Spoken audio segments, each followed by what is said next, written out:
For people to think that it was cool was so unbelievably emotional and beautiful, and it's not only the success of the film, which is great. I think it's the fact that people connected to what we connected to. Certainly, and Emily and I, did this movie as a metaphor for parenthood, and the fact that people picked up on all that stuff, the fact that people loved all the detail of the first one, and all the elements of survival and this idea of family it was just really overwhelming. The truth is, I had no intention of doing a sequel. I don't think anyone thought that there would be a sequel. This was never designed to be a franchise. And yet I think that the power of the world is the thing that makes it so possible to delve into it again. What I mean by that is I think most sequels have a hero or a villain, and you have to build the world around them. And we have the benefit of having the opposite be true. We have this world built and ready to play in, so you can drop whatever hero and villain you want into that world, and that's what's really exciting about it. The metaphor of the first one was parenthood. If you extend that metaphor, could I play with that metaphor longer? And I think there's an evolution, an innate evolution in the metaphor that really became powerful in my mind. What I mean by that is, if the first one was about the promise you make as parents to your kids, that as long as you're with me, I can keep you safe and everything's gonna be fine. That's a promise that every parent makes to their child, and sadly has to be inevitably broken at some point in that relationship. And so I thought, when that promise is broken, that's growing up. And so when you let your kids go out into the world on their own, that's what growing up's all about. And so that's what the metaphor of the second one became, the idea of these kids and this family dealing with loss, dealing with their safety net being taken from them. We definitely get to experience much more than we did in the first one, but my goal, again, in order to respect the audience, was I didn't want to just do a movie that was bigger and flashier. I wanted to do a movie that the story and the characters dictated everything. So when you leave the path, yes, we're going into the unknown. Yes, we're leaving the farm, but we're leaving the farm because the family has to leave the farm.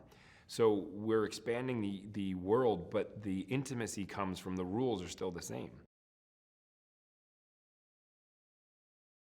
One of my favorite things about the first movie was this dichotomy of surviving versus thriving. That my character was really content with just surviving, that there needed to be no flourish in life. It just was about putting your kids to bed and making sure that they're safe. And the mother's character, Evelyn, that wasn't enough, that you couldn't just survive in a world. You had to thrive. You had to let these kids live a full life. And I think that the real fun part for me writing was playing with that dichotomy again in the second one, that basically her idea of thriving may have put her husband in dire danger and sort of been one of the reasons that killed him. So I think that she's sort of investigating that theory and reinvestigating it, and she sort of becomes the protector and the survivalist, and certainly doesn't want to lose anyone else in her family.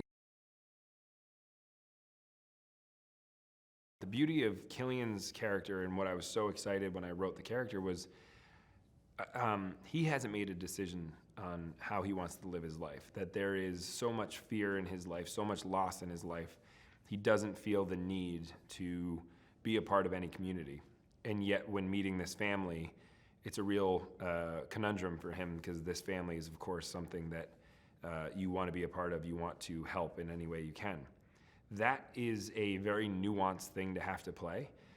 This sort of inner struggle is very difficult to play as an actor. You usually choose one or the other. Cillian Murphy is without a doubt one of the best actors, if not the best actor I've worked with, other than my wife. And the kids. The kids are amazing too. But there was something about Cillian, I had never seen that level of professionalism. I had never seen that level of preparation. His talent is, he's so good at all times. She faces probably the most intense challenges because she's completely on her own. Even though she has the answer and her hearing aid is a weapon, she still can't hear. So she's in a more constant danger even than the rest of her family. She's a little girl alone in the world, which is, was just such a really nice thing to show, that this sort of, what I always loved about Millie's character is that she always had this innate sense of being a warrior princess. And what you get to see in this movie is that warrior princess thing comes at a cost, because at the end of the day, you will still see her as a little girl, and she's alone, and she doesn't have anyone to help her. I don't see them as having thought or intelligence and thinking things through. I think it's more about overpopulation, and it's become that they are strongly outnumbering us, and so it's one of those things where again, I think it keeps the simplicity of the rules really strong. I've been a fan of Jaimin's forever. I mean, going back to Gladiator and Amistad and all these movies, but the movie that really blew me away of Jaimin's that I never forgot, and the reason why I cast him, was In America. And I think that role, to me, there is something that about Jaimin that is so innately emotional. You immediately watch any performance of his and you have a little bit of a choke in your throat. You're ready to cry with him because he's such an open, emotional person. Now that we know that the audience is accepting of this world and accepting of these rules and loving the way the rules play out in the world, we basically answer the question that the audience asked of themselves, which is, what would you do?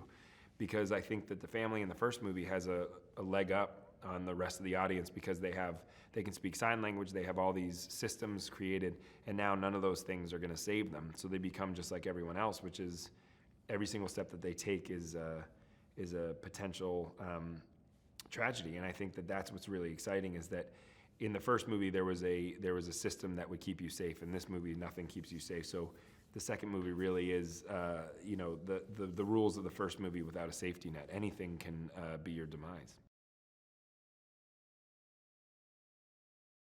You know, it's a corny line, but if you like the first one, I think you'll hopefully love the second one, because the first one is just a small slice of what's possible in this world, and then the second one, we're going to show you what's happening in the rest of the world. So it's everything you loved about the first one, but there's more to experience.